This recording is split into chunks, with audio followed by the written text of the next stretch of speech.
Well, let's talk about the good stuff, like I said, before I forget. So like for me, I thought like the cast was amazing. I know Will said that the acting was really good, like really, really good. Like Robert Pattinson played a great Batman, like a great Batman. And then even Oli was like, thank God no raspy voice. You know, I mean, I mean, you got raspy voice or whisper. You're like, what? Speak up. Like I'm an old man. But I mean, Robert Pattinson played a great Batman. Really great Batman. Zoe Kravitz was pretty awesome as I mean, she's pretty good in most stuff that she's in. This is probably the biggest role she's been in, besides probably the X-Men movie, which was also a side one. But I like I don't know about you guys, the connection between Commissioner or Detective Gordon, he wasn't commissioner yet, and Batman. Like their connection was the main connection. You know, it really wasn't Alfred or Bruce. It wasn't Batman and Catwoman. It was Gordon and Batman. And I love that because this was like a traditional like classic Batman kind of stuff. But that was like what I thought like I love, because even like the whole part in the prison where he's like, I'll get him to, you know, he's like, you got to get out of here. I was like, what? And I was like, okay, like that was kind of badass. I like that, you know. And then like the whole thing, like they kept looking and like poking each other in the chest and shit. And I was like, that was cool. That was cool. I like their relationship of all the different peoples. I don't know. What about any of you guys want to go?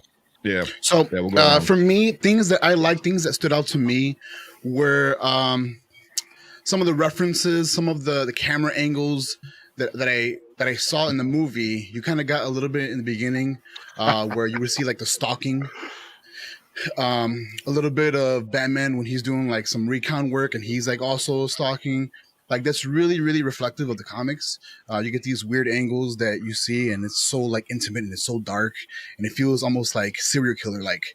Has a very, very dark vibe, which I love. And Robert Pattinson did a pretty damn good job, even down to his body. Right, he didn't work out like he should have, but I will say that some angles in the movie where he's like hunched over really, really reflect of how Batman is in the comics. Like he doesn't have like a straight, you know, Superman type, you know, stature, but he's really hunched over. He's more like a hermit kind of dude. Doesn't have any connections to anybody else, and it's kind of gives a callback to like Christian Bale's Batman, who was my favorite before this one, where he's like, no, I don't care about my Bruce Wayne image. Like, fuck all that. I'm trying to save Gotham and do right by Gotham by, you know, playing the best Batman. I like that they showed a lot of like realness to this movie. So for example, right, in the Christian Bale's Batman's movies, Catwoman, she had like all this high-tech gear, and like when she flipped her goggles, it turned into like cat ears and stuff like that. And this one, it was a little bit more down to earth, a little bit more realistic of what we would actually experience if Batman were real. So like her whole getup was like a cotton or like some kind of like beanie looking thing that she kind of MacGyvered herself, and had like the two little tips to show like she was a cat. Fighting scenes were pretty damn good. Batman had a really good essence of how his fighting style is, which is like just gruesome, boom, boom, boom. Almost reminds me of like Krav Maga. You know what Krav Maga is? Where you take out a bunch of guys at once with like the fewest amount of efficient moves. Really spot on, in my opinion. And then again, kind of agreeing with what Tank said, the relationship between Gordon and Batman was just so key in everything. Like I swear Gordon was kind of playing like a Robin role to Batman. And it was kind of cool to see, like Batman, he's known to be the world's greatest detective, right? But sometimes he needs help. He needs help from his gadgets. He has some cool gadgets. He has some flying in the movie, which is pretty damn dope.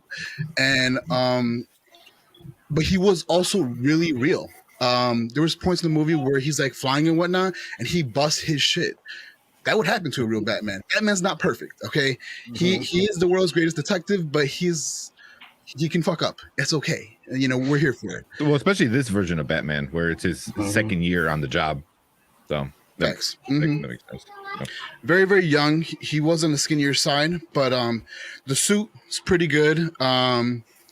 he even had it down to where, like in the other movies, he always had the darkness around his eyes when he had the cowl on, but whenever the cowl was taken off, it would be magically taken off, the paint that would be around his eyes. In this one, he kept it true to where how it would actually be. When you take off your cowl and you're trying to disguise your eyes, he has still the dark, painted eyes. That was just like the realness factor brought this movie to like its ultimate realness level and the execution. And that's just my opinion. I'm missing a lot of things, but I'm sure you guys will bring on the other good stuff. So I'm gonna go ahead and let whoever next want to speak on the things that kind of stood out to them. Braden, you want to go? We'll go, or Brian? Can I raise my hand, teacher, please? Yeah, go for it. Go for it, man. Honestly, I didn't think Alfred sucked at all. I thought that relationship was really cool. I thought that was smart. It's cool how they put the Pennywise thing in there, especially after that series, there was the Showtime series, whatever, with Pennywise, to show what he had, how he was trained. Oh, Pennyworth. Pennyworth, yeah. Pennyworth, I'm sorry. Yeah. So he had that, he was trained, and he taught him how to fight.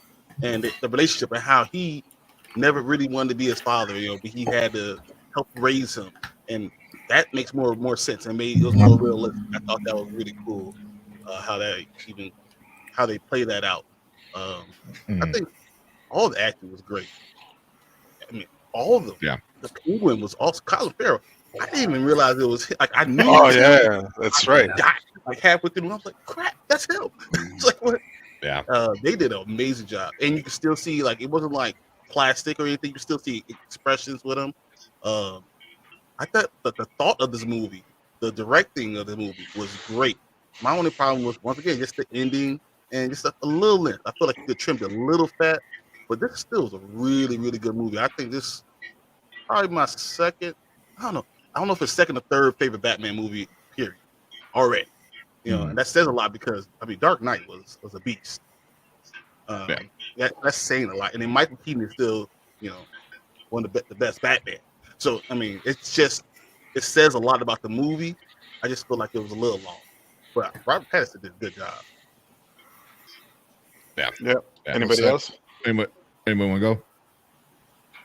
All right, Braden, then, you want to go? Okay, yeah, have let Braden go. Let the new guy go. Yeah, let's go. You want me to go? Yeah, go for it, man. My favorite thing was probably the cinematography.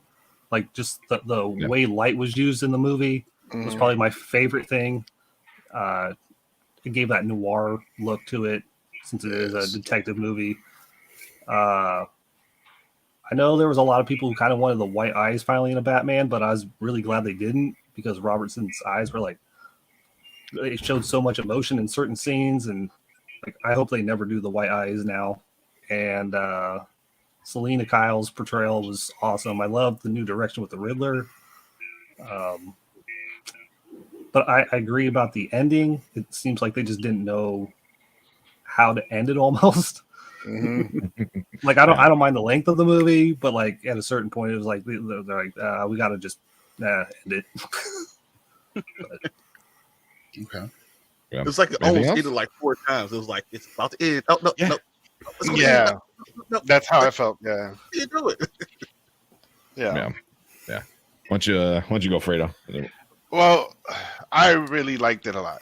I really did. What I like about it, they had Pattinson in the Batman outfit, costume, suit, whatever, throughout the majority of the movie. I think there was only 2 to 5 minutes in the movie that he's without it.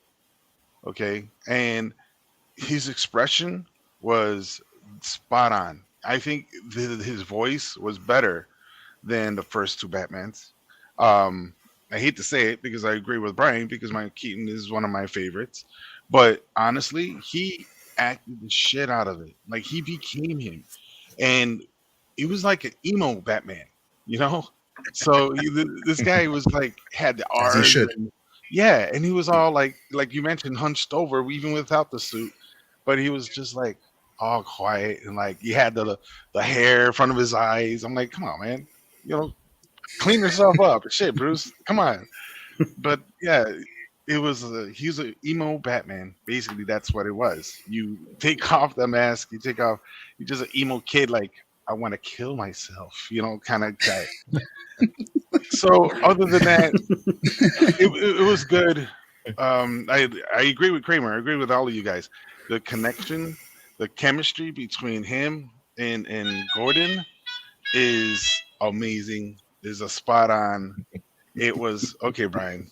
Enough. Get the little jig. Yeah, I know. So it was spot on. I really like that connection. That is like one of my favorites. Connection of the commissioner, and because he was the same guy with the Watcher, and he didn't disguise his voice at all. He didn't change it. He's like, he had the same monotone. He had the same everything. And like when you close your eyes and you hear him talk to Batman, you're thinking watching What If, So it's crazy how that happened. I mean, one of the best parts of the movie I enjoyed was the car, because I was trying to figure out what kind of car was it. Mm-hmm. And then they briefly show the back of the car. It looked like a V12, V18. I don't know what the hell was it. It's a rocket. Yeah, it was something in there. It was a long, big engine black car. And it's amazing how much punishment that car took in this movie. And I know it's a movie, you got to suspend reality and all that great stuff. But now it explains it, that it's not nothing pretty to look at. But it's most durable because it had suspension, like off-road buggy, dune buggy, and they only had one seat, and that was for Batman only. And they had a roller cage, and he had this monster long block engine that goes up to his shoulder all the way out to the back of the trunk. Like, dude, okay, that's a badass car. But yeah, other than that, I liked it. I liked it a lot. All right, Mark, what you got? Well, to say going with like Braden was talking about with the cinematography, I think that one scene where he turned the power out and then started like kicking everyone's butt, but the only thing you saw was when the guns went off, was like the coolest scene I think I've almost ever seen in like a movie. I was literally just watching it like, wow. Mm-hmm. And then also to Will's point, like you could definitely tell hasn't been Batman for very long, because I can't remember the last time I watched a Batman movie, and there was like at least 3 times in the movie where he was getting taken down by just like regular thugs. I mean, granted, he would get overwhelmed most of the time, but I mean, I don't know how many times, like even in Christian Bale's Batman, he's fighting like 100 people and just like knocking them all down. Yeah. And then I think it, like I said, the first thing I said after we got done watching the movie was like, I don't think I've gone to a superhero movie like that and been like, the acting was just unbelievable. Like I was like, some of those were like Academy Award nominee to me, like Robert Pattinson, like Colin Farrell. Like Braden was saying, they would do like 6 hours in makeup with him every day, and then they would shine a light just to make sure there was no reflection in his eyes. And then once they got no reflection, that was the look they were going for. I was like, good Lord. But real quick, so we got Joel said that scene gave me Darth Vader vibes with the music in the background too, the one you're talking about, which is funny because the cinematographer is the same exact cinematographer that was on Rogue One. I didn't know that. And there's a lot of other stuff in that was it as well. Well, the music, like every time he would, time he would come on, it was the Imperial March. I was like, that sounds so dark, but it was awesome though. I liked it. They toned it down to like a minor key. It was like dun dun dun dun dun, and like it just skipped the ending part of it, but it was literally Imperial March. But the cinematographer was the same exact one, so that it makes sense because that scene was one of the coolest Darth Vader scenes ever, and now that's like definitely one of the coolest Batman scenes ever, with just the flashes of the gun and stuff. So yeah. So funny that Joel brought that up, but thank you with that.